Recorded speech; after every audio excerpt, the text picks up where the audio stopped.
नमस्कार दोस्तों, मैं आराध्या पांडे। आप सभी का मेरे चैनल पर स्वागत है। तो दोस्तों, आज मैं आपके लिए एक सोहर गीत लेके आई हूँ। अगर मेरा गाना अच्छा लगे तो लाइक शेयर सब्सक्राइब जरूर कीजिएगा।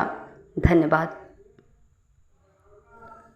पाँचे पेड़े यमावा महुइया ता यमावा महुइया नु हो रामा तब न बगिया गमकलेत एक बेल बिन एक बेल बिन हो रामा तब न बगिया गमकलेत एक बेल बिन एक बेल बिन हो पाचे पाते खैली उपनावा 25 हो सोपरिया 25 हो सोपरिया नु हो रामा तब न मुँह भैले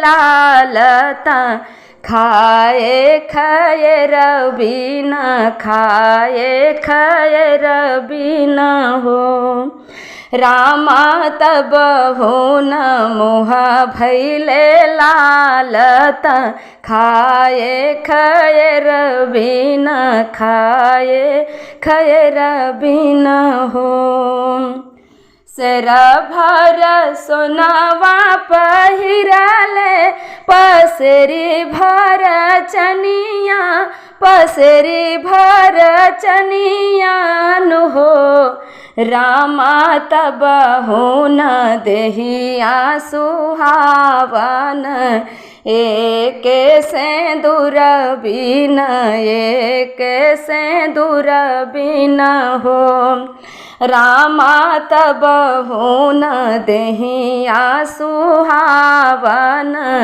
एक सिंदूर बिन एक सिंदूर बिन हो भैया भतीजवा से नैहर भारे बिटिया से ससुर भारे बिटिया से ससुर भार हो रामा तब न सोहे आंगनवात एक ललन बिन एक ललन बिन हो रामा तब न सोहे आंगनवात एक ललन बिन एक ललन बिन हो रामा तब न सोहे आंगनवात एक